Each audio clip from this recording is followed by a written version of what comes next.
Hello everybody, আসসালামু আলাইকুম। Hope you all are well. তো আজকে আমি আপনাদের কাছে অনেক শাহি একটা রেসিপি নিয়ে হাজির হয়েছি, একদম পারফেক্ট একটা রেসিপি নিয়ে হাজির হয়েছি। আজকে আমি আপনাদেরকে একদম পারফেক্ট পাটিসাপটার ক্ষীর বা ক্ষীরসা যাই বলেন সেটা তৈরি করে দেখাবো। এই ক্ষীরসাটা এতটাই মজা, এটা আপনি নর্মালি এক বাটি এভাবেই খেয়ে ফেলতে পারবেন। আর যারা নতুনরা আছেন তারা যদি এই ক্ষীরসাটা তৈরি করে পাটিসাপটা তৈরি করেন তাহলে তাদের পাটিসাপটার টেস্টও কোনো মতে একটুও কম হবে না। তো আপনারা অসম্ভব মজার পাটিসাপটা তৈরি করতে হলে এই শাহি ক্ষীরসাটা অবশ্যই বাসায় ট্রাই করবেন। এই রেসিপিটা ফলো করে ইনশাল্লাহ আপনাদের কাছে ভালো লাগবে। আপনারা যদি এরকম পারফেক্ট একটা শাহি ক্ষীর বাসায় তৈরি করতে চান তাহলে আপনার অবশ্যই সম্পূর্ণ প্রসেস প্রথম থেকে শেষ পর্যন্ত দেখতে হবে। তো চলুন আর কথা না বাড়িয়ে আমাদের রেসিপিটা শুরু করা যাক। তো ক্ষীরটা তৈরি করার জন্য প্রথমে আমরা চুলায় একটা প্যান বসিয়ে দিয়েছি। এর মধ্যে আপনারা দেখতেই পাচ্ছেন আমরা দিয়ে দিচ্ছি সুজিটাকে এখন আমাদের ভেজে নিতে হবে। আর আপনারা যে পরিমাণে তৈরি করবেন সে অনুযায়ী সুজিটা নিয়ে নেবেন। আমরা এখন বেশি করে তৈরি করছি, কিন্তু পরে আমরা এটা আমাদের প্রয়োজন মতো ব্যবহার করব। আর সুজি ক্ষীরের মধ্যে বেশি দিলেও এটা ভালো লাগে না, খেতে মজা লাগে না। তো আমরা এখন এর মধ্যে দিয়ে দিলাম বাটারটা দিয়ে আমরা এটাকে বাটারের মধ্যে ভেজে নিব। এটাকে আমরা বেশি আঁচে ভাজবো না, নাহলে কিন্তু সুজিটা পুড়ে যায়। আর আপনারাও সুজিটা কমই ব্যবহার করার চেষ্টা করবেন, তাহলে আপনাদের ক্ষীরটা অনেক মজা হবে। তো এই যে আমাদের সুজিটা আমরা ভেজে নিয়েছি বেশ কিছুক্ষণ ধরে, আপনারা দেখতেই পারছেন। তো আমাদের এটা ভাজা হয়ে গিয়েছে, এখন আমরা এটাকে উঠিয়ে নিচ্ছি। আর এদিকে আমরা এখানে নিয়ে নিয়েছি কালিজিরা আতপ চাল। এই চালটাকে আমাদের ভালোভাবে ধুয়ে এটাকে ক্লিন করে নিতে হবে। তারপর এটাকে আমরা একটা স্টেনারের মধ্যে নিয়ে একদম এটার পানিটা সম্পূর্ণ শুকিয়ে নিব। আর এই যে ক্ষীর তৈরি করার জন্য আমাদের মেইন উপকরণ, এখানে আমরা নিয়ে নিয়েছি লিকুইড মিল্ক। আমরা এখানে 3 লিটারের মতো মিল্ক নিয়ে নিব। আমরা যেহেতু অনেক বেশি করে তৈরি করব, তাই আমরা 3 লিটার লিকুইড মিল্কের ক্ষীরটা তৈরি করব। তো তার জন্য আমাদের অনেক বড় একটা পাত্র লাগবে। তো আমরা এই বড় প্যানটার মধ্যে লিকুইড মিল্কটা ঢেলে নেব। আপনারা যে পরিমাণে তৈরি করবেন সে অনুযায়ী সবগুলো উপকরণ নিয়ে এই রেসিপিটা ফলো করে তৈরি করলে আপনাদের ক্ষীরটা অনেক মজা হবে, তারই সাথে পাটিসাপটাটাও অনেক মজা লাগবে। তো আমরা এখানে লিকুইড মিল্কটা চুলায় বসিয়ে দিয়েছি, তার মধ্যে আমরা দিয়ে দিয়েছি দারচিনি, তারপর দিয়ে দিব এলাচ। এবার এই লিকুইড মিল্কটাকে আমাদের বেশ কিছুক্ষণ ধরে জাল দিয়ে নিতে হবে। এটাকে আমরা বেশ কিছুক্ষণ ধরে জাল দিয়ে ঘন করে নেব, আর এটা নাড়তে থাকতে হবে, না হলে কিন্তু তলায় লেগে যাবে। তো আমরা এটাকে নাড়তে নাড়তে বেশ কিছুক্ষণ ধরে এটাকে একটু ঘন করে নিব। আর এদিকে আমরা যে আতপ চালটা ভিজিয়ে এটাকে ভালোভাবে ক্লিন করে শুকিয়ে নিয়েছিলাম, সেটা আমরা এখানে একটা পাটার মধ্যে বেটে নিচ্ছি। আমরা এটাকে একদম বেটে মিশ করে ফেলবো না, আম্মু এটাকে হালকা হালকা করে বেটে নিচ্ছে। এটাকে আমরা আধা ভাঙা করে নিব, এটা একটু দানা দানা টাইপের থাকবে। আর যদি আপনারা এটাকে ব্লেন্ডারে ব্লেন্ড করতে যান এটা হয়তো আরও বেশি মিশ একদম পাউডার টাইপের হয়ে যেতে পারে, তাই এটাকে পাটার মধ্যে এভাবে বেটে নেওয়াটাই বেটার। আপনারা নিশ্চয়ই দেখেই বুঝতে পারছেন যে এটা আমরা কীরকম করে বেটে নিচ্ছি। আর এটা বেটে রাখলে আপনারা এটা পরে এটা দিয়ে ফিরনিও তৈরি করতে পারবেন, ওটাও অনেক মজা হবে।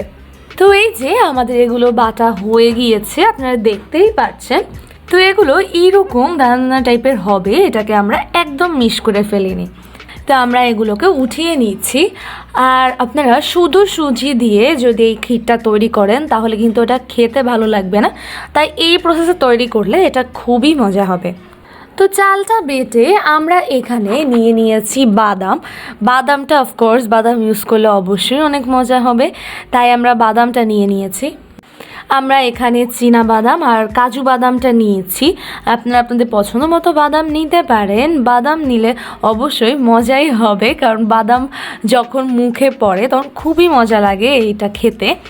তো বাদামটাকেও আমরা একদম পাউডার করে ফেলবো না, এটাকেও আমরা এরকম আধা ভাঙা করে নিব, যাতে এটা খাওয়ার সময় মুখে পড়ে। এই যে আপনারা দেখতেই পাচ্ছেন যে বাদামটা একদম গোটাও না আর একদম মিশও না। তো এখন আমরা এই বাদামটাকে উঠিয়ে নিব।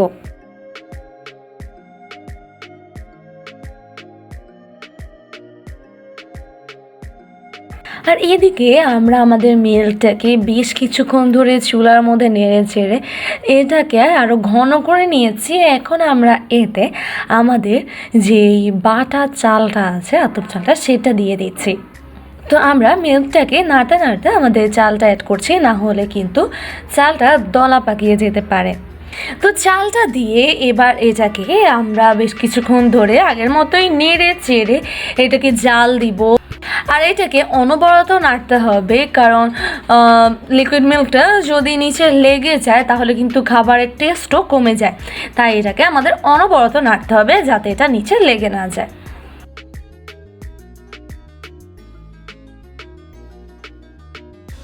আর এদিকে আমরা চুলায় খেজুরের গুড় জাল দিয়ে নিচ্ছি। এটা আমরা আমাদের ক্ষীরের মধ্যে ব্যবহার করব। আর আমরা গুড়ের সাথে আরও সুগারও অ্যাড করব, কিন্তু গুড়টা অ্যাড করলেই খুব সুন্দর একটা কালার আর খুব সুন্দর একটা ফ্লেভার আসে। তো আমরা এটাকে একটু জাল দিয়ে নিচ্ছি। আর এদিকে আমরা মিল্কটাকেও অনবরত নেড়ে এটাকে জাল দিয়ে নিচ্ছি, আপনারা দেখতেই পাচ্ছেন। আর এখানে আমরা একটা বাটি নিয়েছি। এখানে আমরা নিয়ে নিচ্ছি পাউডার মিল্ক। আমরা এখানে 1 কাপের বেশি পাউডার মিল্ক নিয়েছি, এখানে বলতে গেলে 250 গ্রামেরও বেশি আছে। আর আমরা এই পাউডার মিল্কটার সাথে মিক্স করার জন্য আগে থেকেই এখান থেকে লিকুইড মিল্কটা উঠিয়ে নিয়েছিলাম, কারণ এই গরম মিল্কের মধ্যে যখন আমরা এই পাউডার মিল্কটা দিব এটা দলা পাকিয়ে যাবে, দেন পুরো ঠিক করে এটা মিশে যাবে না। তাই আমরা আগে থেকে এখান থেকে লিকুইড মিল্কটা উঠিয়ে রেখেছিলাম। তা আমরা এটা আলাদা করে মিক্স করব। আর এদিকে আমরা আমাদের চুলায় এই মিল্কটা নেড়ে চেড়ে এটাকে বেশ কিছুক্ষণ ধরে জাল দিয়ে নিব। আর এদিকে আমরা চুলায় যে গুড়টা জাল দিয়েছিলাম, আপনারা দেখতেই পাচ্ছেন এটা চুলায় জাল দিতে এটার কালারটা কতটা সুন্দর হয়ে এসেছে, এটা দেখতে কতটা ভালো লাগছে। আর এটাকে এভাবে জাল দিলে এটার মধ্যে যদি কোনো কণা বা কোনো বালু থাকে তাহলে সেগুলো নিচে তলায় আস্তে জমে যাবে। দেন আমরা উপর থেকে এই গুড়টা আমাদের ক্ষীরের মধ্যে ব্যবহার করব।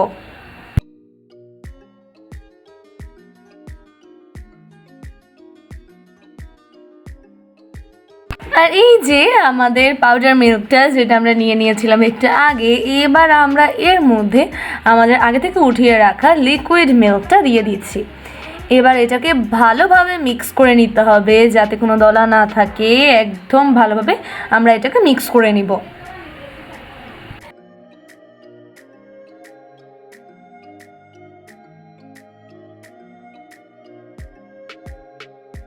আর এদিকে আমরা মিল্কটাকেও নেড়ে চেড়ে নিচ্ছিলাম। এখানে আমরা পরিমাণ মতো লবণটা অ্যাড করে দিচ্ছি। তো কিছুক্ষণ এটাকে নেড়ে চেড়ে এখন আমরা এতে অ্যাড করব আমরা যেই পাউডার মিল্কটা মিক্স করে রেখেছিলাম সেটা। আমরা এটাকে আস্তে আস্তে অ্যাড করে দিচ্ছি আর এটাকে নাড়তে অ্যাড করছি যাতে এটা দলা পাকিয়ে না যায়। পাউডার মিল্কটা অ্যাড করলে ক্ষীরের টেস্টও আরও বেড়ে যায় আর স্মেলটাও সুন্দর আসে। এখন এই চালটাও আস্তে আস্তে সিদ্ধ হতে থাকবে আর আমাদের মিল্কটাও ঘন হতে থাকবে।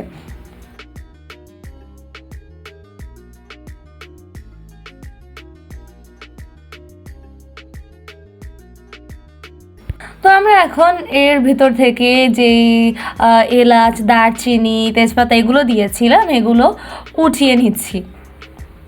এই যে এগুলো উঠিয়ে ফেলে দিবে।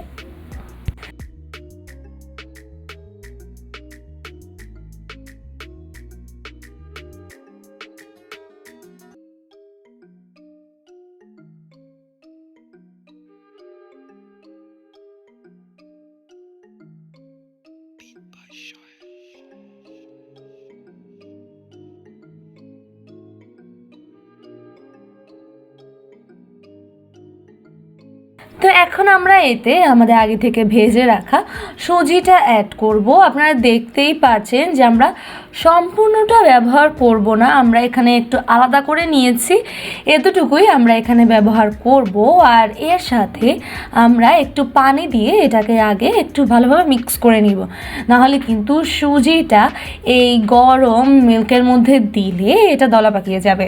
এই যে আমরা এটার মধ্যে একটু পানি দিয়ে এটাকে ভালোভাবে পানির সাথে মিক্স করে নিচ্ছি।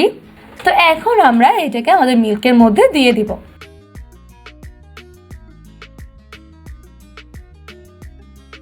আর এটাকে অবশ্যই অনবরত নাড়তে হবে, না হলে কিন্তু এটা নিচে লেগে যাবে। আমাদের যে চালটা ব্যবহার করেছি, তারপর সুজি, এগুলো নিচে লেগে গেলে তারপর কিন্তু ক্ষীরের টেস্টটাও কমে যাবে।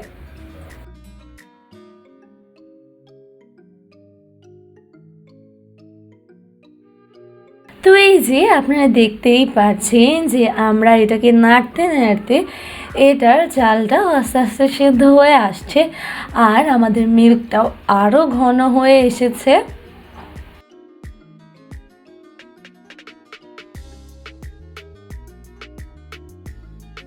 আর আমরা এটাকে অনবরত একদম নিচ থেকে নেড়ে নেড়ে দিচ্ছি, যাতে নিচে এটা একটু লেগে না যায়।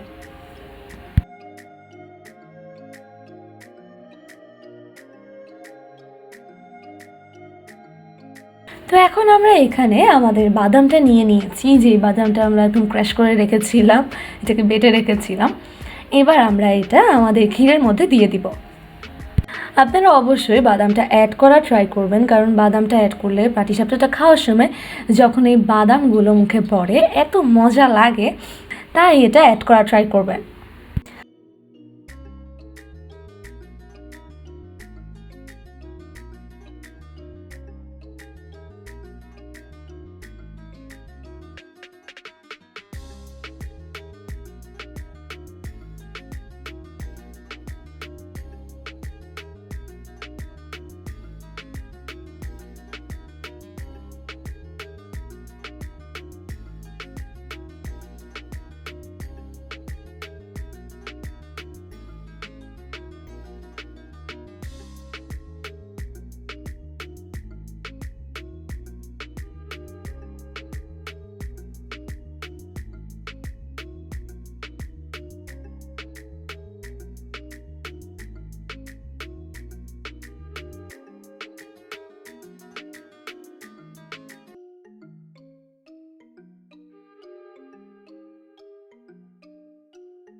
তো এখন আমরা এতে সুগারটা অ্যাড করে দিচ্ছি। সুগারটা অ্যাড করে এটাকে আমরা ভালোভাবে এটাকে নেড়ে চেড়ে সুগারটা ভালোভাবে মিক্স করে নেব।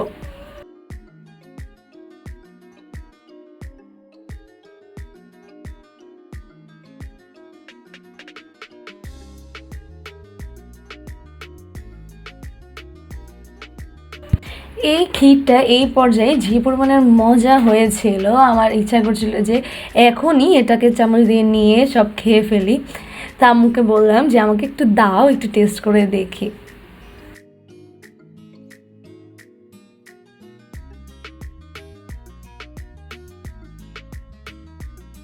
তো এখন আমরা এতে আরেকটু উপকরণ অ্যাড করব, যেটা হচ্ছে নারকেল। নারকেল অ্যাড করলে ক্ষীরটা কিন্তু এমনিতে খেতেই খুবই মজা লাগে।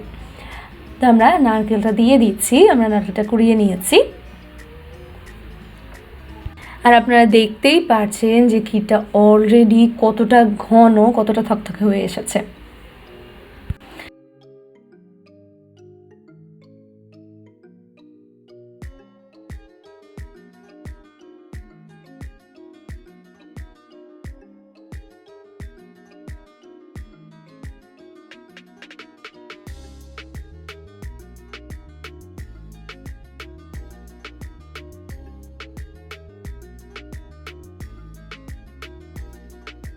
তো এখন আমরা এতে লাস্টলি আমাদের লাস্ট উপকরণটা দিয়ে দিব, যেটা হচ্ছে গুড়।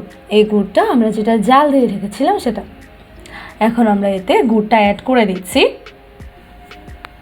আপনারা দেখতেই পাচ্ছেন যে গুড়টা অ্যাড করতে করতেই কত সুন্দর একটা কালার চলে আসছে, আর গুড়ের ফ্লেভার তো আছেই।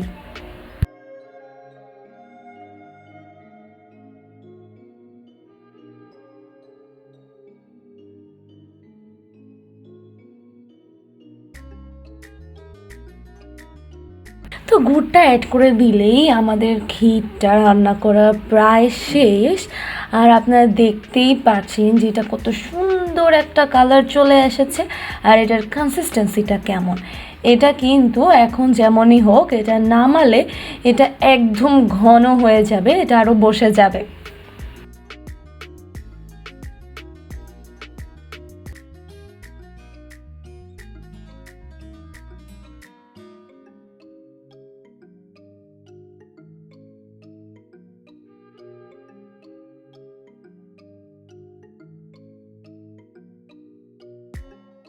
তো আপনারা এটাকে একটু লিকুইড থাকতে উঠিয়ে নেবেন, এই যে এরকম একটু থকথকে হয়ে আসলে উঠিয়ে নেবেন, কারণ এটাকে নামালে এটা একদম বসে যাবে, একদম ঘন হয়ে যাবে।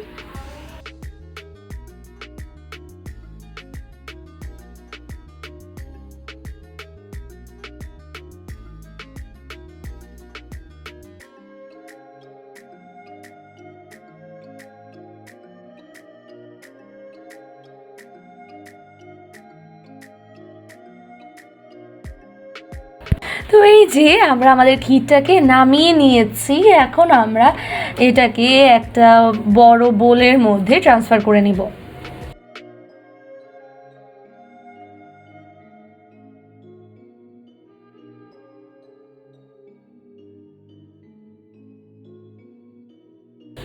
আপনারা যদি নর্মালি একদিনে এরকম বেশি করে ক্ষীরটা তৈরি করে রেখে দেন, দেন 2-3 দিন একসাথে পাটিসাপটা বানিয়ে বানিয়ে খেতে পারবেন। আর এই ক্ষীরটা এতটাই মজা যে আপনার পাটিসাপটাটা আপনার মুখে লেগে থাকবে। তো এই যে আপনারা দেখতেই পাচ্ছেন যে আমাদের ক্ষীরটা একদম রেডি। আর এই ক্ষীরটা দিয়েই আমি নেক্সট ভিডিওতে কয়েক ধরনের পাটিসাপটা আপনাদেরকে দেখাবো, অনেক সুন্দর সুন্দর পাটিসাপটা দেখাবো। তো সেই ভিডিও দেখার আমন্ত্রণ জানিয়ে আজ এখানেই শেষ করছি। আমাকে লাইক, কমেন্ট, শেয়ার, সাবস্ক্রাইব করবেন। আসসালামু আলাইকুম।